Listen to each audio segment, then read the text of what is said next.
ओम शांबे शिवाय नमः। ओम शांबे शिवाय नमः। गौरी शंकर महादेव की जय हो। जगत जननी माता पार्वती की जय हो। रिद्धि सिद्धियों की जय हो। कार्तिकेय की जय हो। गणेश जी की जय हो।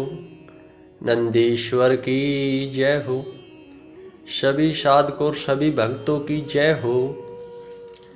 आज का विषय, आज का सत्संग भगवान शंकर के ग्रहपति अवतार की कथा के बारे में है। सभी साधक और सभी भक्त कथा को, सत्संग को बहुत ही ध्यान से सुने। बहुत ही महत्वपूर्ण कथा है ये। नंदीश्वर बोले, हे ब्रह्मपुत्र, अब चंद्रमा को सिर पर धारण करने वाले शिव के एक अन्य चरित्र को प्रसन्नता पूर्वक सुनिए। जिस प्रकार उन्होंने प्रेम पूर्वक विश्वानर के घर में जन्म लिया।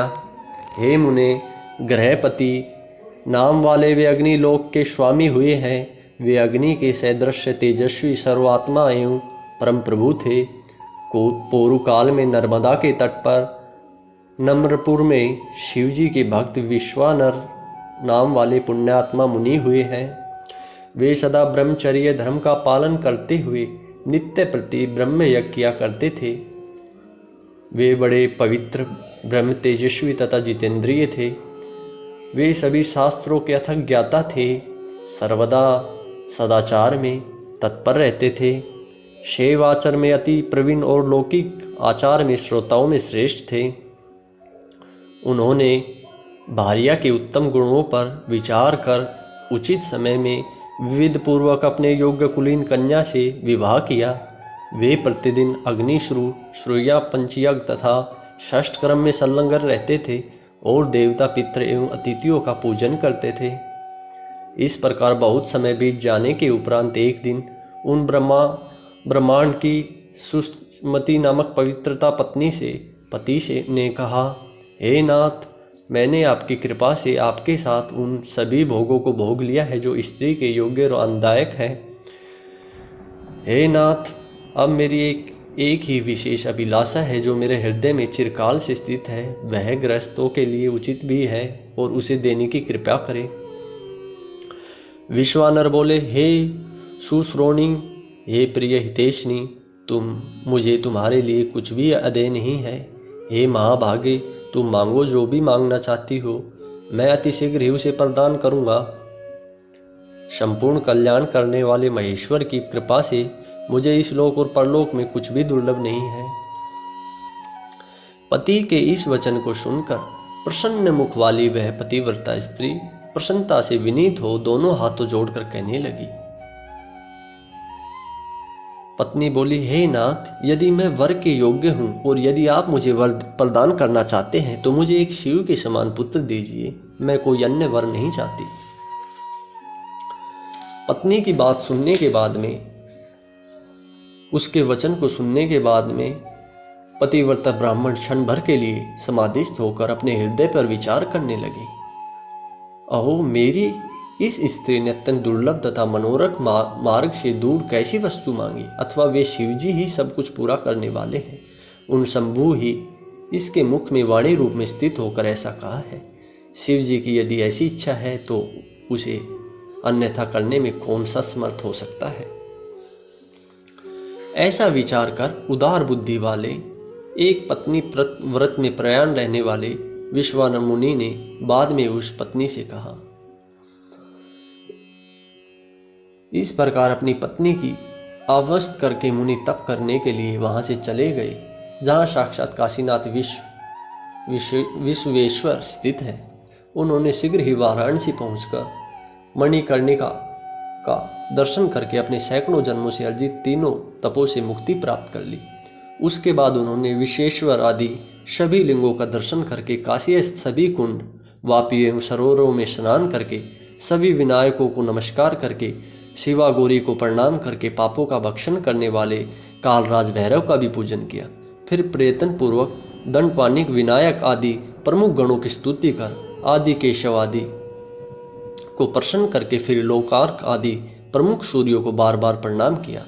और पुनः सभी तीर्थों में समाहित चित्त होकर पिंडदान करके हजारों प्रकार के भोजन आदि से मुनियों तथा ब्राह्मणों को संतुष्ट कराया। भक्ति पूर्वक लिंगों का पूजन करके वे बार बार विचार करने लगे कि शीघ्र ही सिद्ध प्रदान करने वाला कौन सा लिंग है जहां पुत्र की कामना से मेरा तप सफल हो जाए। उन बुद्धिमान विश्वानर मुनि ने क्षण भर में ऐसा विचार करके शीघ्र ही पुत्र देने वाले वीरेश नामक लिंग की प्रशंसा की। यह वीरेश्वर सिद्ध लिंग है। इसकी पूजा के प्रभाव से असंख्य साधक सिद्धि को प्राप्त किए हैं, इसीलिए यह श्रेष्ठ लिंग सबसे अधिक प्रसिद्ध है। लोग भक्ति भाव से संवित होकर वर्ष पर्यंत इस विशेश्वर महालिंग की पूजा करते हैं और आयु तथा पुत्र आदि सभी मनोरथ को पूर्ण करते हैं। अतः मैं भी यही वीरेश्वर लिंग की त्रिकाल आराधना करके शीघ्र वैसा ही पुत्र प्राप्त करूंगा जैसे मेरी पत्नी की अभिलाषा है। ऐसा विचार करके बुद्धिमान पुण्यात्मा तथा व्रती ब्राह्मण विश्वानर ने चंद्रकूप के जल में स्नान किया, नियम धारण किया। उन्होंने 1 मास पर्यंत दिन में 1 आहार, मास पर्यंत रात्रि में 1 आहार, 1 मास पर्यंत आयाचित आहार और पुनः 1 मास तक निराहार रहकर तप किया। वे 1 महीने तक दूध पीकर, 1 महीने तक साग फल खाकर और 1 महीने तक मुट्ठी भर तिल खाकर, 1 महीने पानी में पीकर जीवित रहे। वे 1 महीने तक पंचगव्य पीकर, 1 मास तक चंद्रायण व्रत का, 1 मास तक कुशराग्य जल पीकर पुनः और 1 महीने तक वायु भक्षण करने लगे। उत्तम वीरेश्वर लिंग की भक्ति पूर्वक पूजा करते हुए इस प्रकार उन्होंने 1 वर्ष तक अद्भुत तप किया। उसके बाद 13वें महीने में गंगा के जल में प्रातःकाल स्नान करके जो ही वे ब्राह्मण वीरेश्वर की ओर आए, उसी समय उन तपोधन ने वीरेश्वर लिंग के मध्यम में विभूति से विभूषित 8 वर्ष की आकृति वाले एक बालक को देखा।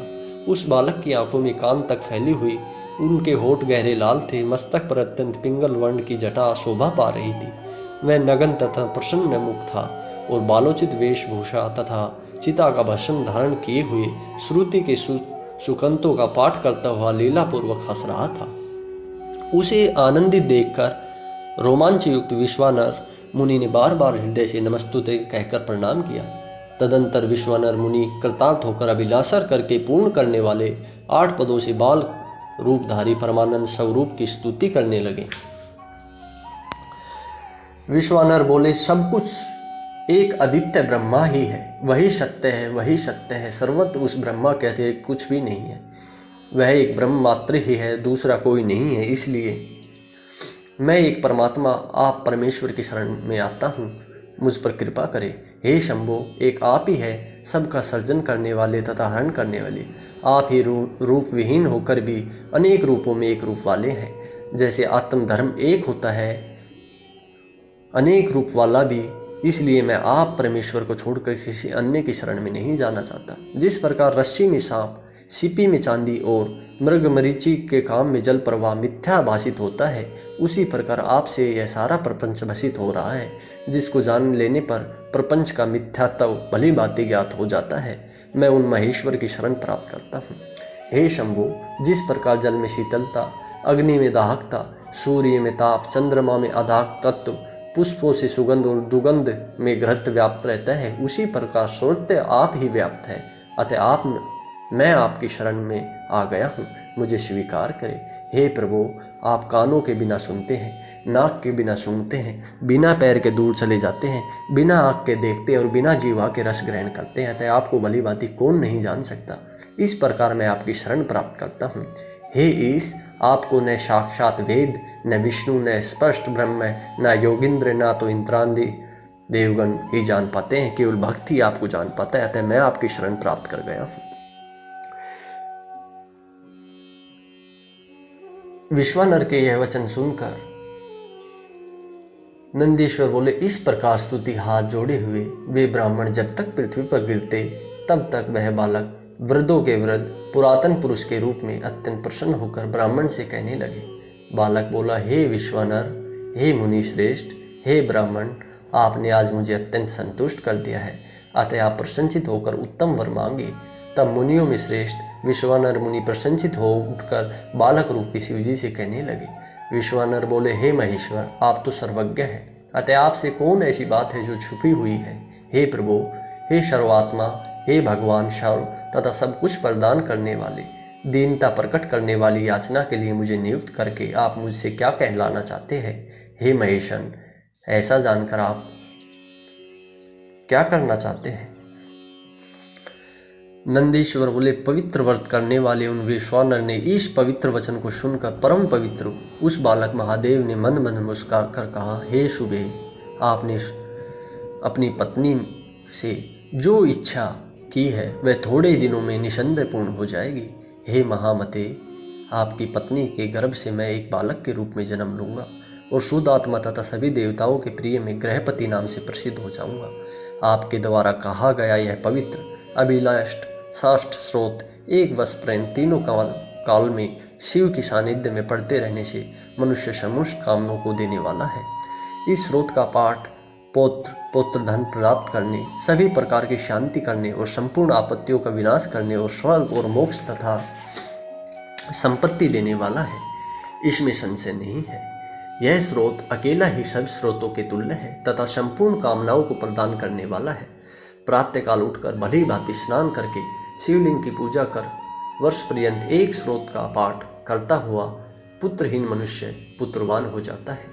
इस अभिलाष्ट सख्त स्रोत को जिस किसी को नहीं बताना चाहिए और इसे प्रयत्नपूर्वक गुप्त रखना चाहिए। यह महावंद्य स्त्री को भी संतान देने वाला है। जो स्त्री अथवा पुरुष नियम पूर्वक शिवलिंग के समीप एक वर्ष तक इस स्रोत का पाठ करता है, उसे यह स्रोत पुत्र प्रदान करता है, इसमें संदेह नहीं है। ऐसा सुनकर नंदीश्वर बोले, सज्जनों को गति प्रदान करने वाले बालक रूपी शिव जी अंतर्ध्यान हो गए और विश्वानर ब्राह्मण भी प्रसन्नचित होकर अपने घर चला गया। तो आज की हमारी कथा, आज का हमारा सत्संग कितना अच्छा था, कितना प्रिय था, सभी को आनंद देने वाला था। तो सभी साधकों, सभी भक्तों को ओम नमः शिवाय, हर हर महादेव। भगवान भोले की कृपा, प्रभु की कृपा आप सभी पर बनी रहे।